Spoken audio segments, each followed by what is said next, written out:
She had 10 seconds to decide, 10 seconds to choose between staying invisible or interfering in a billionaire's business, 10 seconds that would expose a family betrayal and put her own life in danger.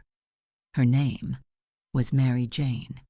She was a black waitress working in San Francisco's elite dining rooms, where being invisible wasn't just survival, it was an art form she'd perfected over 15 years.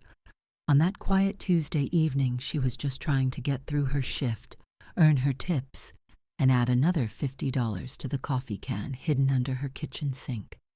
The can that held her dream of opening a community center in Oakland, a place named after her brother Marcus, who died 5 years ago and never got the chance to become who he could have been. She wasn't looking for trouble. She wasn't looking to be a hero. But sometimes life doesn't ask what you're looking for. Sometimes it puts you in a moment, one impossible moment, where you have to choose who you really are. And Mary Jane, she made a choice that saved a 78-year-old Japanese billionaire's life and made her a target for his own grandson. This is her story, and I promise you, by the end, you'll never look at the people society makes invisible the same way again. Because what started with a swapped glass of sake ended with a family empire shattered, a conspiracy exposed, and an unlikely friendship that bridged cultures, generations, and the divide between those who have power and those who serve it. Stay with me. You need to hear this. Welcome to La Vida Tales. While you are here, please hit the subscribe button, like and comment your view on the story and where you're watching from. Let me tell you about a woman named Mary Jane.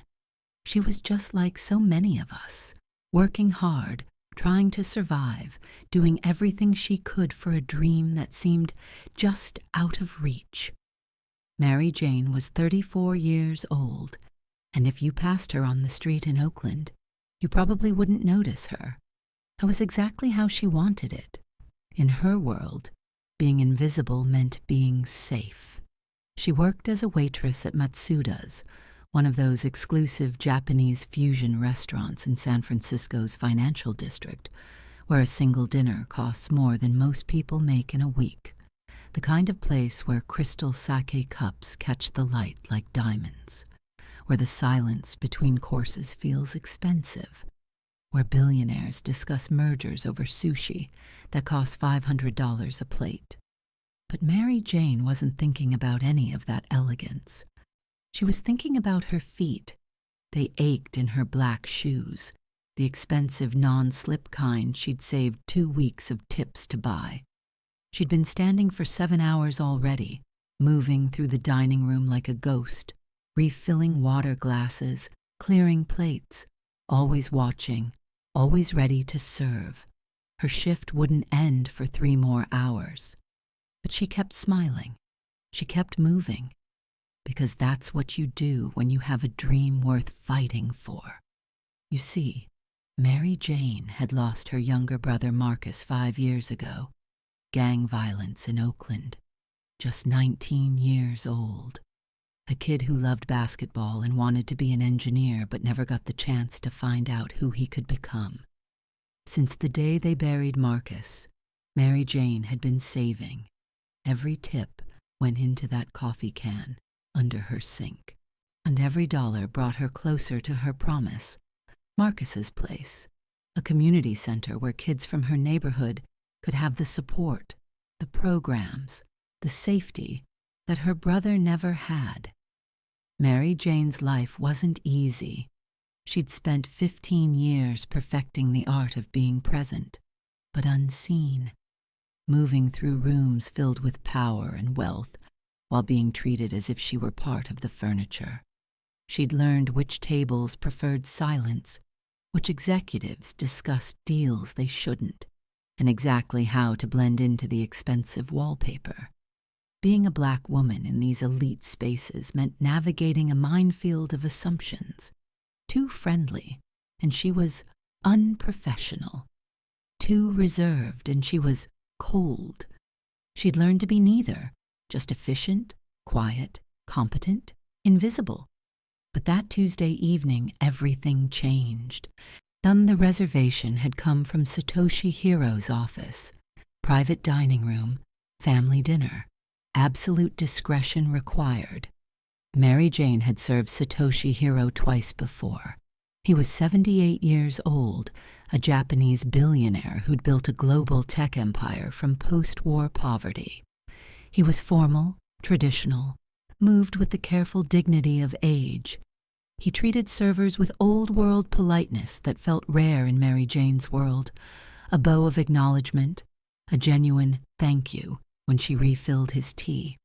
That's when he walked in, not Satoshi, his grandson. His name was Kenji, and even if you didn't know who he was, you could feel his presence. He was 32 years old, dressed in a suit that probably cost more than Mary Jane's car. If she'd had a car. He moved with the kind of confidence that comes from privilege, from a Stanford MBA, and from knowing that doors open when you approach them. Kenji wasn't just rich. He was the heir to a billion-dollar empire. One of those people you read about in business magazines, young, ambitious, hungry for power. Some people called him visionary. Others whispered he was ruthless. But everyone agreed on one thing. Kenji was someone you didn't cross. Mary Jane watched as the restaurant manager practically bowed when greeting the Hiro family. She watched as servers appeared instantly, ready to attend to their every need. She felt the energy in the room shift, like everyone suddenly stood a little straighter, smiled a little brighter. But Mary Jane also noticed something else, something that made the hair on the back of her neck stand up.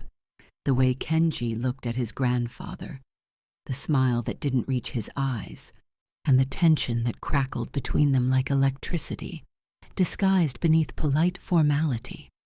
Mary Jane had spent 15 years watching people who thought she was invisible. She'd learned to read body language, to sense danger before it announced itself. And in that moment, as she stood in the doorway of the private dining room, with a tray of sake cups balanced on her palm, Mary Jane knew something was very, very wrong. She just didn't know yet that she was about to witness an attempted murder, or that her decision to swap a glass of sake would save a man's life, expose a conspiracy, and prove that sometimes the most dangerous thing you can do is refuse to stay invisible. The private dining room at Matsuda's felt like stepping into another world. Soft amber lighting from handcrafted paper lanterns. On a low table of polished cherry wood, silk cushions positioned with geometric precision. Through floor-to-ceiling windows, San Francisco's financial district glittered like a circuit board of wealth and power. Mary Jane moved through her duties with practiced precision. She'd learned the rhythm of these rooms, when to appear, when to vanish, how to pour sake with the exact angle of respect that Japanese tradition demanded. 15 years had taught her that survival in spaces like these meant perfecting invisibility. She approached with the appetizer course. Sashimi arranged like art, edamame in hand-painted ceramic bowls. As she placed each dish, she kept her eyes lowered, her movements fluid. But she was listening, always listening. Grandfather, when the board is concerned. Kenji's voice carried the polish of business schools and boardrooms. Q3 projections show we're losing market share to competitors who've modernized their operations. Satoshi's response came slowly, each word deliberate. We have built this company on principles of honor and tradition. I will not sacrifice those values for quarterly profits. With respect, the market doesn't care about tradition. Innovation requires wisdom, Kenji-san, not recklessness. Satoshi's tone held the weight of authority earned over decades. Mary Jane set down the last dish and stepped back, preparing to leave. But something in Kenji's expression stopped her. A flash of anger, quickly masked, a tightness around his jaw. She'd seen that look before, on Marcus's face the night before he died, desperation hiding beneath forced calm. "Will there be anything else, Hiro-san?" she asked softly. Satoshi glanced up, his eyes meeting hers with surprising directness. "No, thank you. The sake service in 30 minutes, please." Mary Jane bowed and retreated, but the feeling of wrongness followed her out of the room. 30 minutes later, Mary Jane returned with the sake service, the formal kind, the expensive bottle that cost more than she made in a week, the delicate cups that felt like holding eggshells, the precise temperature that required constant attention. The conversation had shifted. More business talk, Kenji presenting numbers, Satoshi listening with the patience of someone who'd heard every pitch, every promise, every shortcut to success. Mary Jane poured for Satoshi first, always the eldest, always with respect. And then Kenji. She was about to retreat when Satoshi raised his hand slightly. "Stay, please. We may want more shortly." It wasn't unusual. Sometimes guests preferred immediate refills, but it meant Mary Jane would stand at the edge of the room, present but invisible, while they continued their meal. She positioned herself near the service station, hands clasped, face neutral. But she was watching. Years of navigating white spaces had taught her to read the room without appearing to look. Kenji's frustration was building. She could see it in the way his chopsticks moved faster, how his responses became clipped, the way his eyes kept darting to his grandfather with barely concealed impatience. "You're not listening," Kenji said finally, his voice tight. "The company is worth $3 billion now, but if we don't act, we'll be irrelevant in 5 years. "I am listening," Satoshi replied calmly. "I simply disagree. Money lost can be regained. Honor destroyed cannot be rebuilt." Something shifted in Kenji's expression, something cold. Mary Jane felt the hair on her neck stand up. She'd spent 15 years reading danger in rooms like these, and every instinct she had was screaming that something was very, very wrong. Mary Jane's hands move with the precision of 15 years' practice. Appetizer plates glide onto the table, sake cups positioned just so. She's a ghost, present but unseen. That's how she's survived this long in spaces like these, by being excellent, invisible, unthreatening. But tonight something's different. Kenji's energy is off, too controlled, too careful, like a man balancing on a wire. She notices his eyes darting to his grandfather between sips of water, calculating something. When Satoshi turned slightly to gesture at the Oakland skyline through the window, Kenji's hand moves. Mary Jane is standing behind his chair, clearing appetizer plates. Time fragments into slow motion. Kenji reaches for the sake server with his right hand, the hand Satoshi can see, but his left hand, hidden by his body, produces a small folded paper from his jacket pocket. White powder cascades into Satoshi's glass as he pours, his palm tilted at an angle that looks natural but isn't. The powder dissolves instantly in the clear liquid. Her breath catches. Did she really just see that? Her mind races through possibilities like shuffling cards. If she's wrong, she'll be fired, blacklisted, possibly sued for defamation. If she's right and does nothing, Satoshi will be dead by morning. If she acts and Kenji's innocent, she'll look paranoid, unstable, another angry black woman making accusations. If she acts and he's guilty, she becomes a target. But she knows what she saw. Years of navigating white spaces, of reading micro-expressions, of sensing when a situation might turn dangerous, of trusting her instincts about threat, have trained her for this moment. The way Kenji's eyes darted, the practiced smoothness of that motion like he'd rehearsed it, the timing, perfectly choreographed for when Satoshi looked away. This wasn't accidental. This was murder. Mary Jane makes her choice. She returns to the service station, retrieves the fresh sake carafe kept warm in the heating unit, and approaches the table with the trained grace of thousands of services. "Excuse me, Hiro-san, fresh sake, as you prefer it warm." Her hands execute the swap with balletic precision. Satoshi's poisoned glass glides onto her tray. A clean glass takes its place. She pours immediately, the warm sake filling the cup. 4 seconds total. Kenji's eyes snap to her face. For one heartbeat, their gazes lock. She sees the recognition dawn in his eyes. He knows she saw.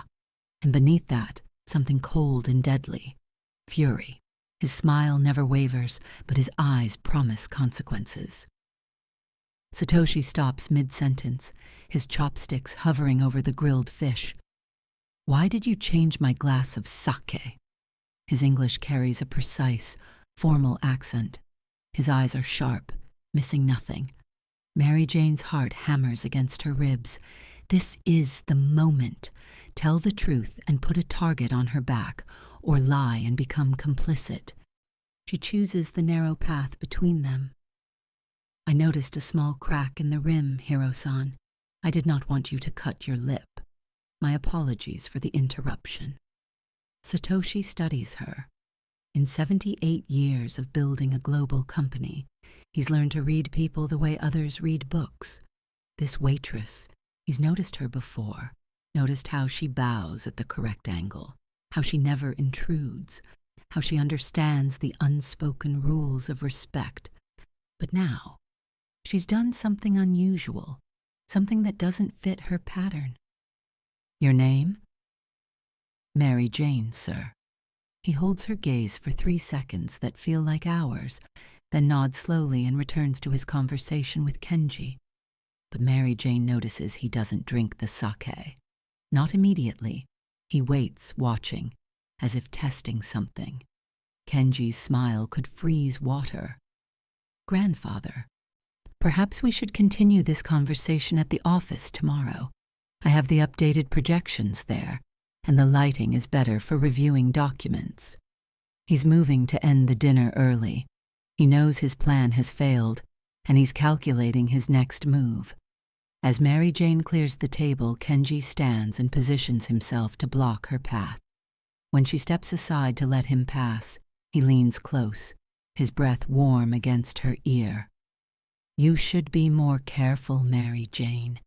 Accidents happen to clumsy servers all the time." The threat is unmistakable, delivered in a pleasant tone that wouldn't register on any security camera. After they leave, Mary Jane retrieves the cracked glass from her service tray with shaking hands. She wraps it carefully in cloth napkins and locks it in her employee locker. Evidence, just in case she doesn't survive what comes next. Mary Jane doesn't sleep. Every time she closes her eyes, she sees Kenji's hand, the white powder falling like snow, the way Satoshi's eyes studied her face. She's made herself visible in the most dangerous way possible, to a powerful man who just tried to commit murder. Her phone buzzes at dawn, a text from an unknown number.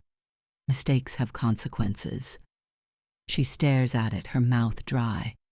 When she arrives for her shift at 11, the restaurant manager is waiting by the staff entrance, his expression unreadable. "Mr. Hiro's office called. Satoshi Hiro requests you specifically for a private lunch meeting today, 1 p.m. The floor tilts beneath Mary Jane's feet. Either Satoshi wants to thank her privately. Tense or Kenji has convinced him she's delusional and she's about to be confronted by lawyers. She has 4 hours to decide if she should run. At 1 p.m., Satoshi arrives alone. No assistant, no security detail visible. He requests the same private room. When Mary Jane enters to take his order, he gestures to the chair across from him. "Sit, please." She sits, her hands clasped tight in her lap to stop them shaking. "Miss Mary Jane, I had the glass of sake tested by a private laboratory this morning." His English is deliberate, each word weighted with meaning. "There was enough ricin in that glass of sake to stop my heart within 3 to 4 hours, a dose calculated to look like natural cardiac arrest in a man my age." He pauses. "You saved my life, but I must know. How did you know?" The story pours out of her. The powder, the timing, and the practiced motion, the look in Kenji's eyes after the swap. "I've spent 15 years watching people who think I'm invisible, Mr. Hero. I'm very good at seeing things they think nobody sees." Satoshi's face shows a pain deeper than any physical threat. "My grandson. You are absolutely certain?" When Mary Jane nods, something breaks in the old man's expression. "He is my daughter's only son, my only family since my wife passed 3 years ago. I have given him everything: education at Wharton, a position in the company, my trust, my love." His hands tremble as he sets down his teacup. "Miss Mary Jane, I need your help. I must investigate this properly, gather evidence. But I must warn you, if you were correct, if Kenji truly attempted this, he will see you as a threat to his freedom, his future, everything. And are you willing to testify to what you saw?" Mary Jane thinks of Marcus, of all the times staying silent meant staying safe. Then she thinks of the text message, the look in Kenji's eyes, and realizes she's already a target. The only question is whether Satoshi's death will mean something or nothing. "Yes," she says, "I'll testify." The following week crawls by like walking through concrete. Satoshi has hired private investigators. Mary Jane has given her statement to his attorneys. The poisoned glass of sake is in police custody, the ricin confirmed.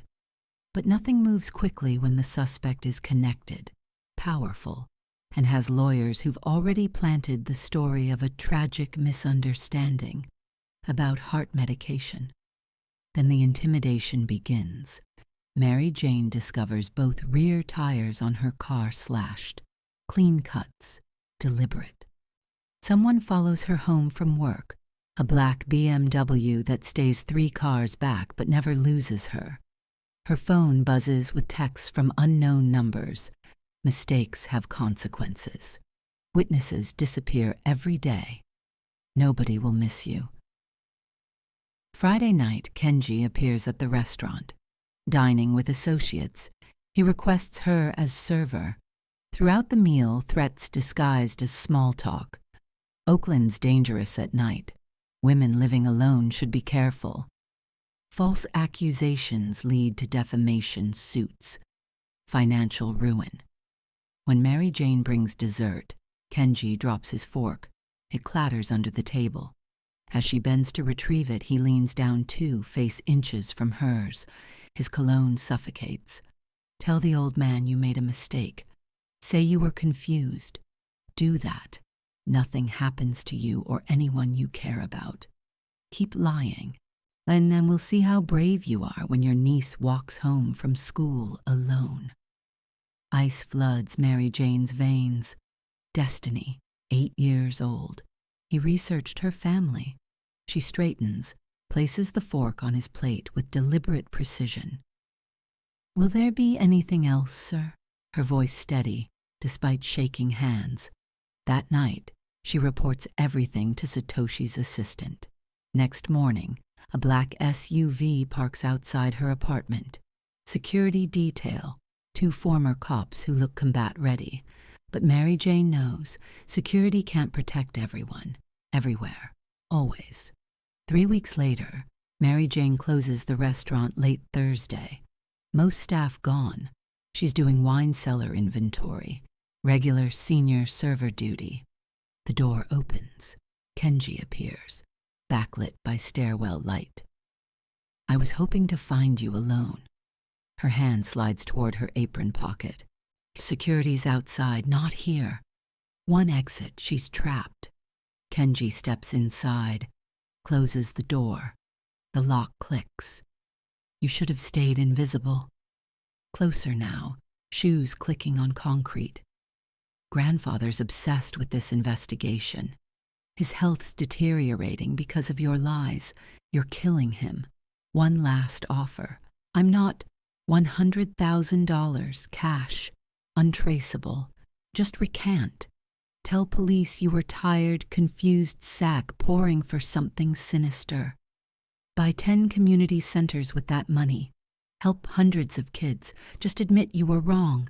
Her fingers find her phone. Recording app activated. I wasn't wrong. Kenji's mask shatters. Rage floods his face. He's 78. Should be retired, not blocking every innovation. The company's worth $3 billion. But he runs it like a 1960s family shop. Refuses to modernize. Go public, see that his traditional values cost us market share quarterly. So you tried to kill him? I tried to help him retire with dignity. Ricin would have looked like a heart attack. Natural. Expected at his age. Smooth transition to me, then modernize. Go public at $5 billion minimum.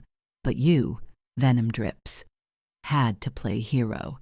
Insert yourself where you don't belong. Mary Jane edges sideways toward the emergency exit. Nobody will believe a waitress over me, Kenji continues, stepping closer.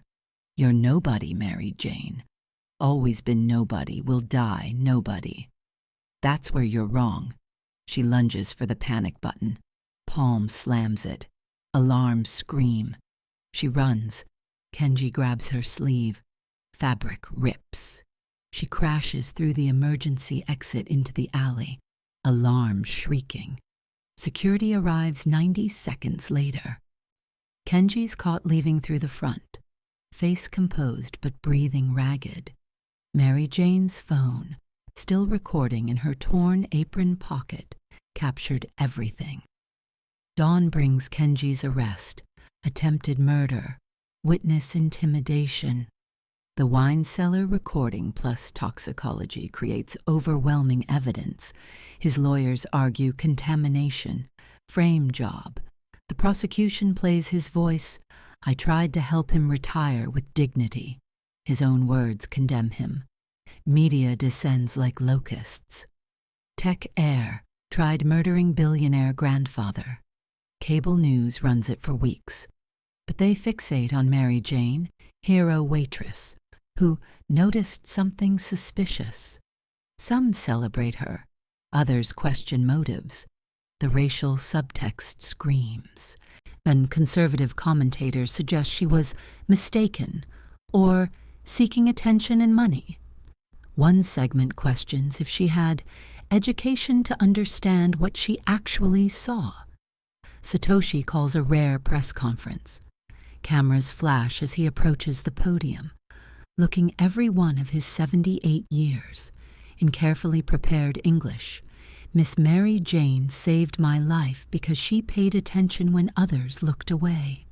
She risked everything because she believed a life, any life, was worth protecting. In my culture, we say on, a debt that cannot be repaid. I owe her on. Trial lasts 3 weeks. Mary Jane testifies day 8.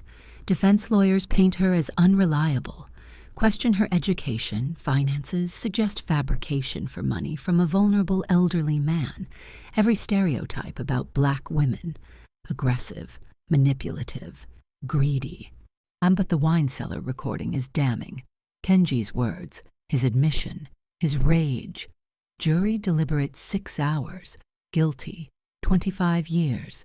Satoshi attends sentencing. Back row. Stone face. Doesn't look at his grandson. Afterward, courthouse hallway. I've lost my family, but learned a valuable lesson about honor and blind trust's cost. Mary Jane sees his grief, shoulders curving inward. This victory feels hollow, saved a life but destroyed his family. Miss Mary Jane, Satoshi says quietly, you didn't destroy my family. My grandson's greed did. You revealed truth. For that, I'm grateful, even though truth brings great pain. He bows deeply, formal Japanese style. The courthouse hallway stops, stares. 6 months later, Satoshi's voice at 6 a.m. Miss Mary Jane, lunch today? Somewhere simpler. Tiny Japantown ramen shop. Plastic stools, steam rising. Satoshi looks smaller without tailored suits and private rooms. I've spent my life in boardrooms, forgotten what it means to sit among ordinary people. Over steaming bowls, he talks about his wife, post-war poverty, never forgetting roots despite wealth. She said people who clean floors see more truth than people who walk on them. I didn't understand, but you've taught me to see.